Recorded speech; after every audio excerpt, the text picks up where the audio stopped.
Chairman Tarique Rahman এবং প্রধানমন্ত্রী তারেক রহমান যখনই এই যে উদ্যানের ভিতরে প্রবেশ করেছেন, সাধারণ মানুষের উল্লাস এবং তাদের যে দেখে যে খুশি হওয়ার একটা মুহূর্ত, সেটি আসলে না বলার মতো।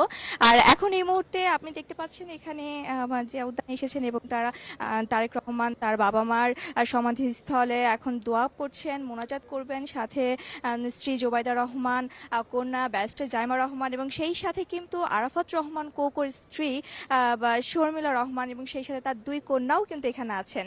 আর তার পাশেই বসে আছেন বিএনপির মহাসচিব মির্জা ফখরুল ইসলাম আলমগীর এবং স্থানীয় সরকার মন্ত্রী এবং সমাজ কল্যাণ মন্ত্রী রয়েছেন, সেই সাথে নজরুল ইসলাম খান রয়েছেন, বিএনপি স্থায়ী কমিটির সদস্য ইকবাল হাসান মাহমুদ টুকু রয়েছেন। মোট কথা যেসব মন্ত্রীরা এবং বিএনপির ঊর্ধ্বতন নেতারা ঢাকা ঈদ করেছেন তারা সবাই কিন্তু এখানে এসেছেন এবং সেই সাথে বিএনপির যে প্রেস সচিবরা রয়েছেন তারাও এখানে উপস্থিত রয়েছেন। বলতে গেলে এতগুলো বছর পর তারেক রহমানের নিজ দেশে ঈদ পালন করা, যেমন তিনি নিজেও একটু আবেগঘন মুহূর্ত রয়েছেন, ঠিক তেমনি দেশের মানুষও একটু আবেগঘন অবস্থা রয়েছেন এবং এই জিয়া উদ্যানে তার আসা উপলক্ষে কিন্তু সাধারণ মানুষ তাকে এক ঝলক দেখতে পারলো এবং সেই দেখাকে কেন্দ্র করেই মানুষদের উল্লাস। যদি ক্যামেরা একটু পেছনের দিকে আমি যদি দেখাই, যেইখানটায় তারেক রহমান দাঁড়িয়ে আছেন, তিনি মোনাজাত করছেন, তার পিছনে কিন্তু এসএসএফ প্রোটোকল দিয়ে আটকে রাখা হয়েছে সাধারণ মানুষকে, অর্থাৎ বোঝাই যাচ্ছে যে তারেক রহমানকে একটি নজর দেখা এবং তার সাথে একটু কথা বলা বা তাকে একটু হাত নাড়িয়ে শুভেচ্ছা জানানোর খুবই আপ্রাণ আগ্রহে রয়েছেন সাধারণ মানুষ। এবং তিনি যখন এদিক দিয়ে আসছিলেন, তেমন যেমন দুই পাশে সাধারণ মানুষ ছিলেন, ঠিক এখনও মানুষগুলো এখানে দাঁড়িয়ে রয়েছেন এবং তারেক রহমান এখান থেকে চলে যাওয়ার পরে এই জায়গাটি খুলে দেওয়া হবে যাতে তারা এখানে এসে সমাধি প্রাঙ্গণে দোয়া করতে পারেন এবং শ্রদ্ধা জ্ঞাপন করতে পারেন। মোনাজাত কিন্তু শেষ হয়ে গেছে এবং সেই সাথে সবাই এখন বাইরে চলে যাচ্ছেন, তারা এখানে থেকে বের হচ্ছেন। মির্জা ফখরুল ইসলাম আলমগীর, প্রধানমন্ত্রী তারেক রহমান তিনি কিন্তু হাত নাড়িয়ে সাধারণ মানুষকে অভিবাদন জানাচ্ছেন এবং এখন দলের পক্ষ থেকে, পরিবারের পক্ষ থেকে শ্রদ্ধা জ্ঞাপন শেষ হয়ে এখন দলের পক্ষ থেকে তারেক রহমানের সাথে দলের যে কেন্দ্রীয় নেতারা রয়েছেন তারা শ্রদ্ধা জ্ঞাপন করবেন এবং দোয়া এবং মোনাজাত করবেন, আপনি দেখতে পাচ্ছেন।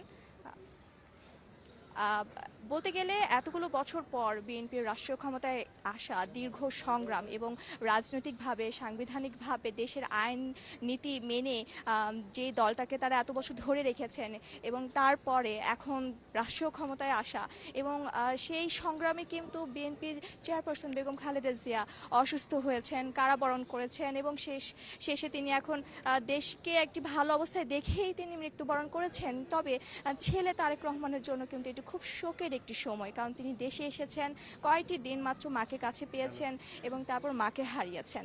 এখন তিনি তার মা বাবা দুজনকে ছাড়াই তাদের আদর্শটুকু সাথে নিয়ে এখন তিনি দেশ সেই লক্ষ্যেই তার পিতার যে আদর্শ, সেই আদর্শকে কেন্দ্র করে তিনি চাচ্ছেন সামনের দিক যাতে তিনি দেশের মানুষের কাছাকাছি থেকে দেশকে একটি সুন্দর জায়গায় নিয়ে যাওয়া যায় এবং তারই ধারাবাহিকতা কিন্তু আমরা একদিনের পর একদিন দেখতে পাচ্ছি এবং তার প্রতিটি কিন্তু আমরা তাই প্রতিফলিত জিয়াউর রহমান ঠিক তার আদর্শ এবং সে যেভাবে সাধারণ মানুষের সাথে মিলেমিশে কাজ করতেন ঠিক সেইভাবেই তারেক রহমান এগিয়ে যাচ্ছেন। আমি যদি একটু দেখাই, পেছনে সাধারণ মানুষের উচ্ছ্বাস বোঝা যাচ্ছে এবং মোনাজাত শেষে তারেক রহমান যখন দেখবেন তখন হয়তো তাদের সাথে হাত মেলাবেন এবং অভিবাদন জানাবেন। এটি হচ্ছে দেশের সাধারণ মানুষের একটি ঈদ আনন্দ। প্রধানমন্ত্রীর সাথে সাধারণ মানুষের যেই মেলামেশা, এটি আসলে বাংলাদেশে এবার একটু অন্যরকম ঈদ আমরা দেখতে পাচ্ছি। এখন দোয়া পাঠ করছেন দলের পক্ষ থেকে মরহুমা বেগম খালেদা জিয়া এবং শহীদ প্রেসিডেন্ট জিয়াউর রহমান, তাদের দুজনের আত্মার রুহের মাগফিরাত কামনা করার জন্য দোয়া পাঠ করা হচ্ছে। বিএনপির জন্য আজকের দিনটি আসলে অন্যরকম একটি তাৎপর্যময় দিন।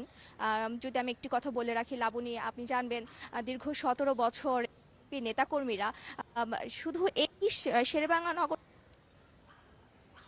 জিয়াউর রহমানের এই সমাধিস্থল কেন, নিজ নিজ বাসাতেও কিন্তু তারা তাদের ঈদ উদযাপন করতে পারেনি। মিথ্যে মামলা, হয়রানি এবং বিভিন্ন ধরনের রাজনৈতিক প্রতিহিংসার কারণে তাদেরকে দীর্ঘদিন দেশের বাইরে থাকতে হয়েছে, পরিবার থেকে দূরে থাকতে হয়েছে এবং পরিবারকে ছাড়া ঈদ করতে হয়েছে। এত বছর পরে বিএনপি আবারও সকল নেতাকর্মীরা তারা নিজ নিজ পরিবারের সাথে, দলের সাথে এবং দিন শেষে নিজের পরিচয় নিয়ে ঈদ যাপন করছেন। এটি বিএনপির জন্য একটি অন্যরকম সময় এবং এত বছর সংগ্রামে যে তারা সফল হয়েছে, রাষ্ট্রীয় ক্ষমতায় এসেছে এবং তাদের তরুণ যেই নেতা তারেক রহমান তিনি প্রধানমন্ত্রী হয়েছেন এবং 1 বছর 17 বছর পর তিনিও দেশে এসেছেন। সব মিলিয়ে বিএনপির জন্য এবারের ঈদটি একেবারেই অন্যরকম।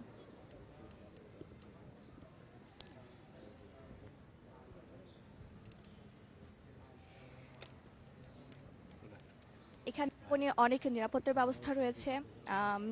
যে দু একজন সাধারণ মানুষ ঢোকার চেষ্টা, খুবই উচ্ছ্বসিত ঢোকার চেষ্টা করছে এবং তাদেরকে আটকে রাখতে বেশ বেগ পেতে হচ্ছে এখানকার প্রোটোকলকে। যদি বলি, এখানে স্থানীয় সরকার মন্ত্রী মির্জা ফখরুল ইসলাম আলমগীর তার পরিবারও এখানে এসেছিলেন কিছুক্ষণ আগে, তারাও এখানে দোয়া পাঠ করেছেন এবং বিদ্যুৎ এবং জ্বালানি মন্ত্রী ইকবাল হাসান মোহাম্মদ টুকু তার পরিবারও কিন্তু এখানে এসেছিলেন এবং এখানে দোয়া পাঠ করেছেন। তারা কিছুক্ষণ আগে এখান থেকে চলে গেছেন, তবে মির্জা ফখরুল ইসলাম আলমগীর এবং ইকবাল হাসান মোহাম্মদ টুকু তারা রয়েছেন।